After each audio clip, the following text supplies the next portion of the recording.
Assalamualaikum warahmatullahi wabarakatuh. Kita akan melanjutkan materi kita yang ke-6 tentang model penelitian tulisan dan percetakan Al-Quran. Jika minggu-minggu sebelumnya kita belajar tentang apa itu metodologi, bagaimana cara merumuskan masalah, kemudian sampai pada analisis data dan teknik pengumpulan data, maka pada kesempatan dalam video ini kita akan menjelaskan tentang model-model penelitian ilmu Al-Quran dan tafsir. Ke depan kita akan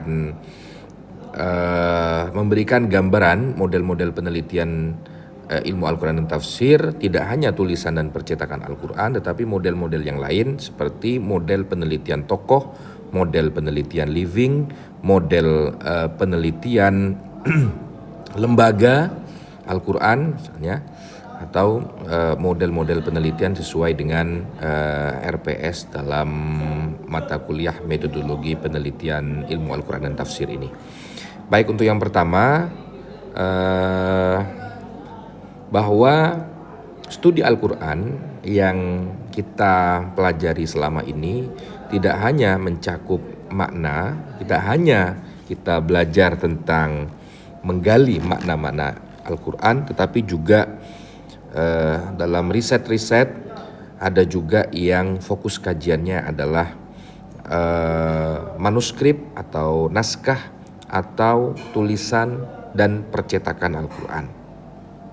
Ada juga sejarah penulisan dan proses percetakan mushaf. Penelitian tulisan dan percetakan mushaf ini termasuk penelitian yang penting karena meskipun Al-Quran sudah menyatakan dan menegaskan bahwa Al-Quran itu dijaga oleh Allah dan manusia melalui hafalan, tetapi juga penjagaan otentisitas Al-Quran termasuk mushaf yang dicetak, baik versi cetak ataupun mushaf digital, juga masuk dalam ruang lingkup penelitian kajian-kajian ilmu Al-Quran. Nah, landasan penelitian, kenapa kemudian penelitian tentang penulisan Al-Quran atau percetakan Al-Quran ini penting? Pertama adalah memastikan keotentikan teks Al-Quran. Kemudian yang kedua adalah mengawal standarisasi dan penyebaran mushaf. Kemudian yang ketiga, melacak sejarah perkembangan tulisan, tanda baca, dan iluminasi mushaf, artinya kaligrafi atau khat pada mushaf. Kemudian yang terakhir, kenapa ini menjadi penting? Karena menilai dampak Al-Quran digital terhadap adab, praktik ibadah, dan penggunaan teknologi dalam percetakan Al-Quran. Nah, ini hanya sekedar flashback apa itu penelitian. Ya, tentu riset adalah pencarian secara berulang dan sistematis. Dalam konteks penelitian Al-Quran dan tafsir adalah penyelidikan ilmiah terhadap teks, makna, sejarah, serta interpretasi atau penafsiran Al-Quran. Nah, ini mata kuliah yang kita pelajari selama ini bukan dalam arti berangkat dari keyakinan, ya kita yakin bahwa Al-Quran adalah kalamullah, dijaga oleh Allah, dijaga oleh manusia sesuai dengan sumber-sumber yang dapat dipertanggungjawabkan. Tetapi ini kita tidak hanya itu, tidak hanya berdasarkan atas dogma, tetapi juga berangkat dari kajian-kajian ilmiah, ya, kajian-kajian yang dapat dipertanggungjawabkan secara akademik. Nah, ruang lingkup penelitian tulisan dan percetakan. Pertama, bisa kita mengkaji tentang tulisan dan percetakan itu dari ruang lingkup atau dari aspek manuskrip Al-Quran. Ya, manuskrip Al-Quran, tulisan tangan sebelum era mesin cetak, atau sudah ada mesin cetak tetapi penulis belum sempat mencetak, ya, tulisan Al-Quran itu sendiri. seperti di kalangan mufasir Indonesia atau para kiai pernah menulis tafsir Al-Quran, tetapi dia meninggal sebelum tulisan tafsirnya itu dicetak atau naik cetak dan disebarkan di khalayak umum. Ini bisa kita teliti sebelum itu. Itu namanya manuskrip, tulisan tangan. Kemudian yang kedua adalah kajian tanda baca, rosem dan ortografi. Ya, tanda baca, kemudian sakta, wakof dan seterusnya, dan itu akan berdampak kepada bagaimana kita mengambil pemahaman dalam Al-Quran. Kajian seni iluminasi mushaf, artinya ini khot, kaligrafi ya. Kaligrafi. Kenapa dalam beberapa rumah misalnya ditulisi kaligrafi udkhuluha bisalamin aminin misalnya seperti itu, atau bentuk-bentuk kaligrafinya. Setiap daerah memiliki karakter tersendiri, memiliki gaya tersendiri dalam melukis atau mengekspresikan lafal-lafal Al-Quran dalam sebuah tulisan. Kemudian yang keempat adalah kajian sejarah dan perkembangan percetakan Al-Quran. Nah, misalnya kapan Al-Quran itu dicetak pertama kali, kemudian disebarkan di mana, kemudian bagaimana masuk ke Indonesia, dan di Indonesia seperti apa percetakannya, dan misalnya juga kita akan meneliti ruang lingkup penelitian tulisan dan percetakan ini, misalnya perbedaan antara percetakan di tahun ke tahun ya. Misalnya tahun 2000 bagaimana perbedaannya dengan percetakan tahun 90-an. Tahun 90-an bagaimana perbedaannya dengan tahun 80-an, terus begitu. Nah, ini juga akan memberikan dampak atau memberikan signifikansi tersendiri dalam memahami dan atau bahkan mengambil kesimpulan terhadap kandungan Al-Quran. Kemudian yang kelima, misalnya kajian mushaf digital. Ya, ini penting dalam konteks hari ini, bahwa kajian e-Quran, aplikasi mobile, audio digital dan seterusnya.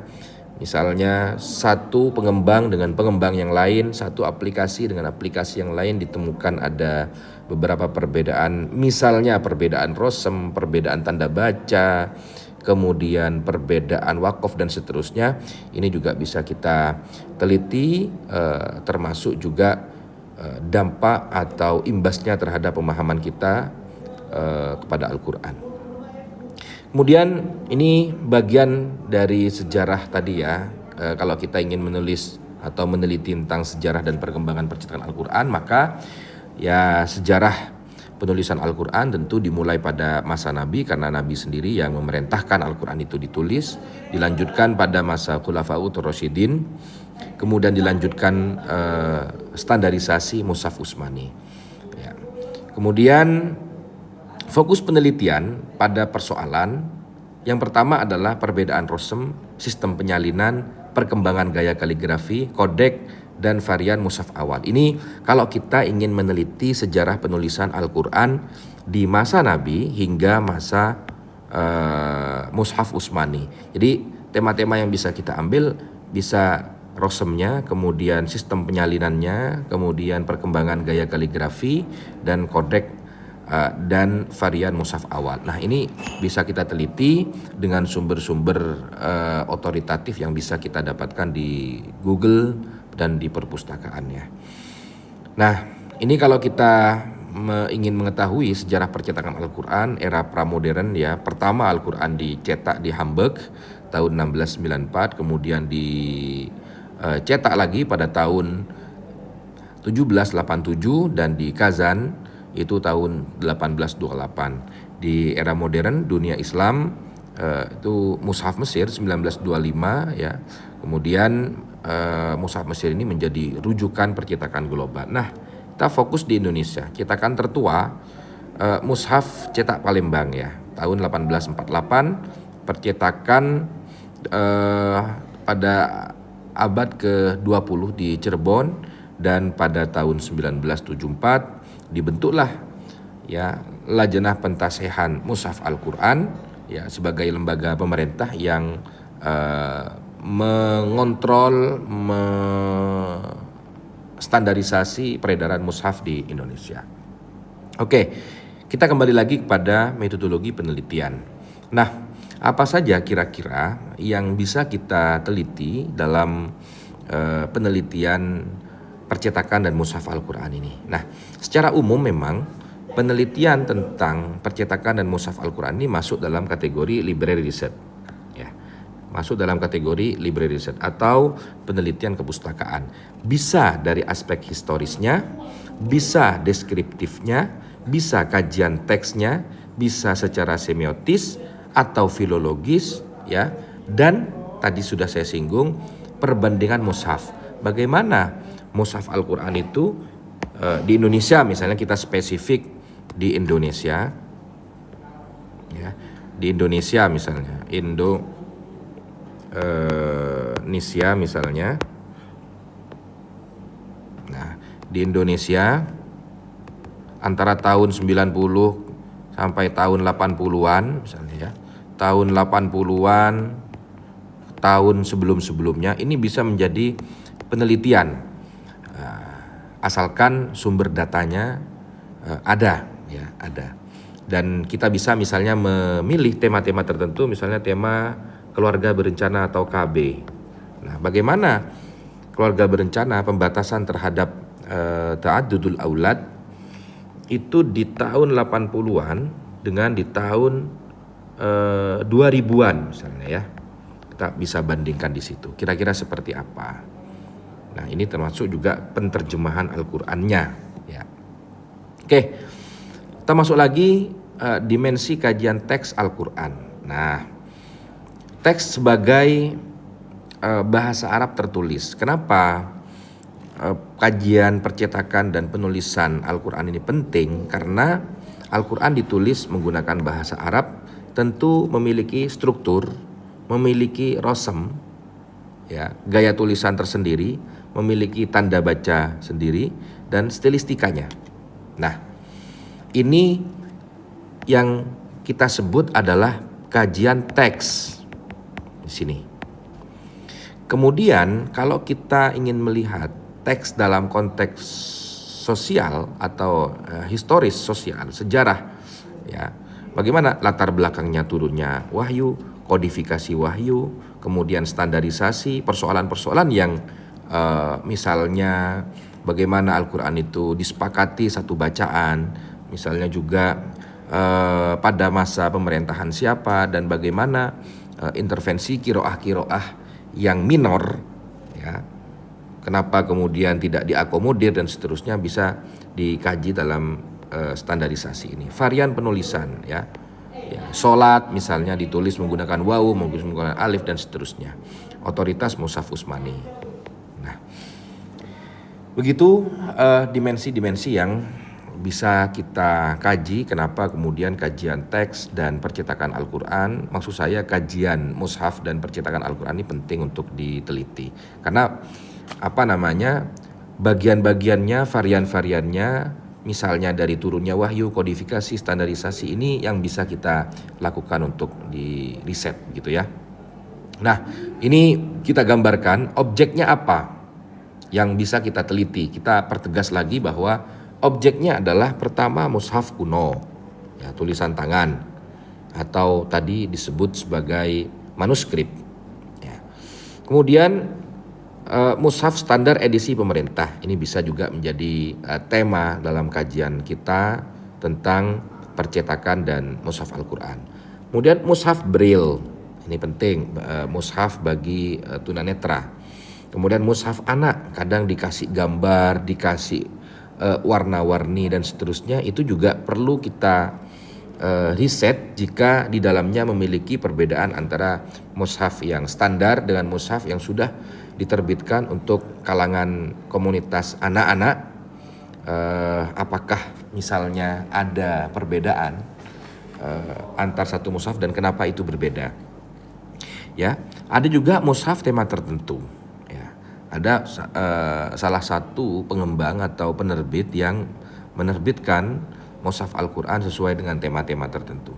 mushaf digital misalnya, apps Quran, ya, mushaf ilustratif atau iluminatif. Jadi bisa kaligrafi, bisa gambar-gambar yang kemudian disertakan ayat-ayat Al-Quran di dalamnya. Ini juga bisa diteliti. Misalnya ketidaksesuaian. Kadang ada ayat Al-Quran ditulis dan diilustrasikan melalui gambar di sebuah media sosial di Instagram. Itu ada. Jadi opini pembaca sudah digiring pada gambar.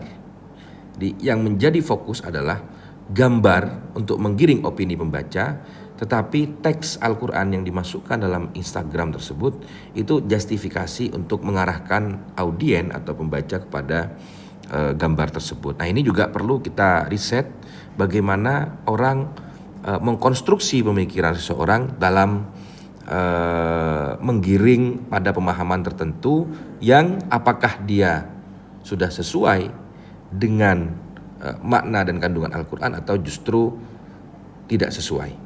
Nah, langkah-langkah penelitian yang bisa kita lakukan adalah pertama menentukan topik dan rumusan masalah. Tadi sudah kita sebutkan, ini yang bisa kita teliti, ya. Yang bisa kita teliti, mushaf kuno. Atau kita melihat yang di atas, nah misalnya ini juga bisa kita teliti, bagian-bagian ini. Nah, itu pertama, menentukan topik. Kita akan menentukan pembahasan mushaf kodifikasi, penelitian percetakan pada masa kodifikasi, pada masa standarisasi, atau justru kita akan meneliti tema-tema tertentu dalam mushaf Indonesia, misalnya seperti itu. Tadi sempat disinggung. Menetapkan objek satu mushaf atau lebih, ya. Mushaf 90-an atau lebih misalnya dibandingkan dengan 80, dibandingkan dengan 2000-an dan seterusnya. Ya, pengumpulan data sejarah, arsip percetakan kalau ada, atau manuskrip, ya, yang ditemukan oleh si peneliti, kemudian perbandingan mushaf, ya, tadi ini. Analisis bisa analisis rosem, tanda baca, iluminasi, analisis perbandingan edisi dan seterusnya. Tadi sudah disinggung ini.